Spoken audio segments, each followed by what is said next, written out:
thank you for the introduction, Baron. I should add a little bit more to that. I was in the commercial cut flower business for 30 years in New Hampshire. We also had a small beef herd that we sold as local beef. And essentially a 30-year career in going to meetings like this also. So sitting around tables at a national kind of meeting, a Farm Bureau meeting or Farm Credit meeting, and you know what happens. You introduce yourselves around the table, and so you have 800 cow dairy, and you have 3,000 acres of dryland wheat, and then it would come to me, and I would say, well, I grow flowers. And they would all kind of move away from me. And then I would say, and we have a few beef cattle too. And all of a sudden I was okay, and I had some kind of grounding with them. But I've been on the outside for a long time of conventional agriculture, as far as being that small producer who's really serving the market in a different way. I sold mostly wholesale, but I was very attentive to the wholesale florists that I sold to. I've been paying attention to my marketplace as a flower grower for my 30-year career. Maybe if I just back up against the wall here, this would work. This would work better. Maybe we can turn it down a little bit, or I can just yell. We'll figure this out. Well, what I want to talk to you about is to give you a viewpoint of the future of farming, where I think things are going based on my experience. And there's a lot of future out there to predict, of course. I could talk about the beginning farmer problems that would be around access to land or access to capital or farm transition within a family, but all of those things are well known. I want to talk about something that is perhaps a little bit narrower in scope, but is going to be much more pervasive in the future of farming, and that is the trend towards farmers directly responding to consumer demand. This is nothing new for the rest of commerce and economics. That's what economics is. It's finding out what consumers want and giving it to them. But for farming, it's a little bit of a different mindset. Consumers are now used to buying stuff over the internet. They've got an attitude of point and click and buy, and I want a niche product and I want it now. In fact, I want it yesterday if FedEx can't get it to me any faster than that. And I think that beginning farmers across the country are responding to that trend and paying attention to consumer preferences that are driving the nature of farming through responding to consumer demand. I'm going to try to provide you with a narrative, with a story that you can retell. Some of the slides I've got, maybe one of them or more than one hopefully, really catches your imagination. But what I'd like you to think about as I'm speaking is try to remember maybe 30 seconds of what I say. I'm not asking for a lot. So that you can tell at least one story from the many that I'm going to tell you about why this trend in agriculture and why small farms who are responding to this trend are important. I think that's why we're all here. This is a small farm conference. So I'm going to try to give you something that you can carry away and use in the future. I am not an economist. I've admitted I'm a flower grower and beef grower. If I were an economist, I'd have even more charts than I have, and I would make even more predictions and be even more confident than I am.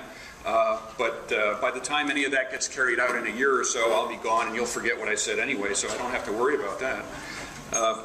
What I do is I spend a lot of time with beginning farmers and ranchers.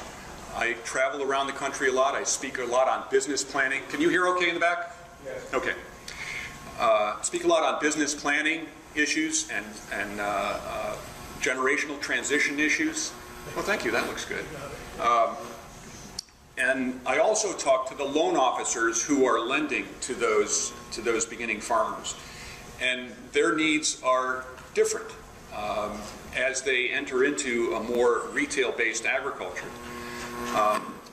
So in the next 15 minutes, I'm going to talk about my interpretation of the USDA Ag Census information that I'm going to present to you, the charts and graph stuff, and I'm also going to bring in anecdotal information. And I use that hopefully to bolster the case that I'm trying to make with you, but I point out, and I'll get more specific about this at the end of my remarks, that the information about direct-to-retail sort of sales and farming that is based on consumer preferences and local food and organic and sustainable ag. All of those various subjects are very hard to get data from. So that's why there's a mixture in this presentation of anecdotal stories and some data to try to draw you a picture about the future of farming. So why does Farm Credit care about this anyway? When Farm Credit makes a loan to a beginning farmer or any farmer today, that loan typically is going to be, for a mortgage anyway, is going to be 10, 15, 20 years out.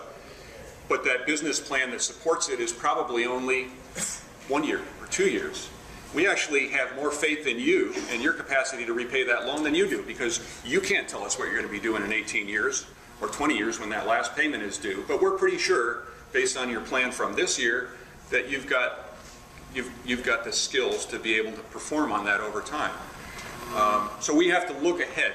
We have to know where things are going to be so that we're making sure that we can supply those needs in the future.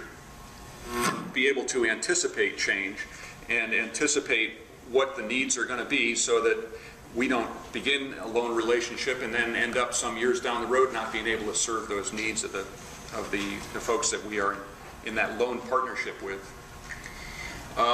Just a little bit of a perspective here about what Farm Credit does nationwide.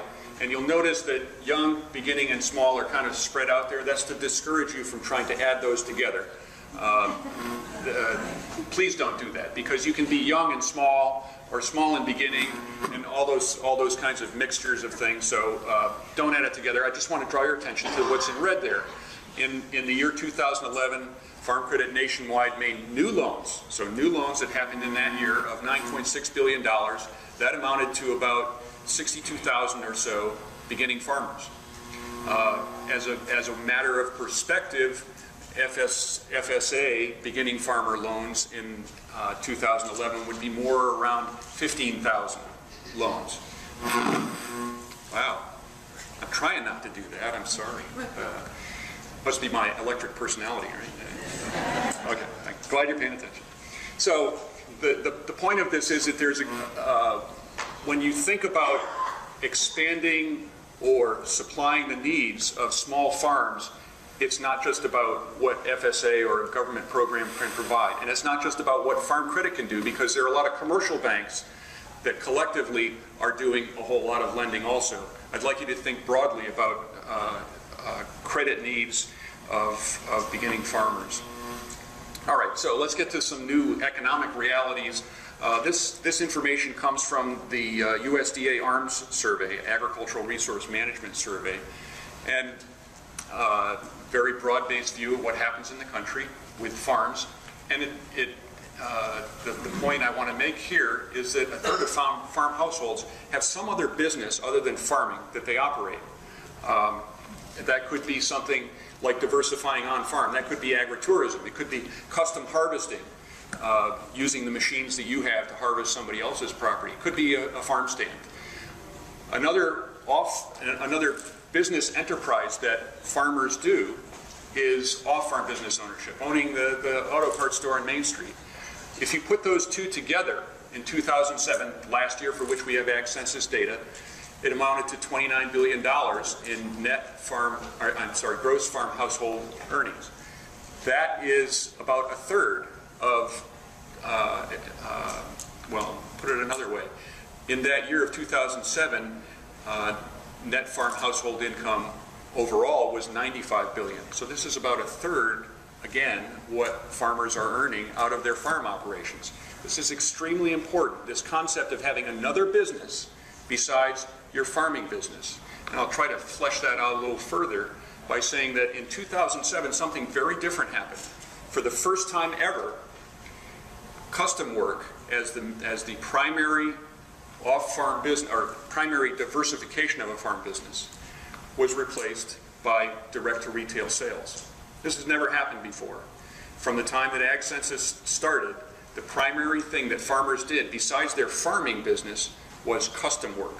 They rented their machine or used their machines to go do work for somebody else. In 2007, direct-to-retail sales replaced that. That's an illustration of this trend, this larger trend that I'm trying to describe. For those of you who are getting worried that I'm going to talk a lot about local foods and sustainable ag and all that kind of stuff. I am. This is a picture of conventional agriculture just to get you a little comfortable, but also to point out that conventional agriculture is deeply involved in selling direct to retail also. As a matter of fact, 3 out of 5 cattlemen sell direct to retail, which is, out of all the ag sectors, they have the highest usage of that direct to retail marketing channel. So those rough and tough cowboys, they're the ones who are doing direct to retail more than anybody else, because it turns out that they sell to their neighbors. So how do we draw this together? What's the point of trying to say that conventional agriculture is trending towards this direct to retail sales? I'd like to say that we need a different way to talk about it. We need a different way to talk about this combination of local and organic and sustainable and direct to retail, because that took me 4 different titles to say this kind of area that we're all talking about here, and small farms, throw in another one. I would suggest that we need a different way to talk about that for policy purposes and to be able to explain it to others. And I'd say that the title that we should use for this whole area is retail agriculture. That we should describe this activity that's new in farming, that's this trend in farming, by the marketing channel as opposed to describing it by the thing that is produced. USDA has done a great job over the years counting cows, grain, vegetables, but that's not as important anymore, because from a business sense, from a lender sense, what's important is, so how do you sell that stuff? Who are you going to sell to, what you grow? And that marketing channel is ever more important, and you can see that I'm going to try to demonstrate it's pervasive, it's significant, and it's everywhere. So down to that 5th line where the red is, direct-to-consumer sales, turns out if you called that a commodity, if you called that one of those things like cattle and hay, grain, it would be the 5th largest commodity by farm participation in the country. 134,000 farms, according to the USDA Ag Census, sold direct-to-consumer sales during the year 2007.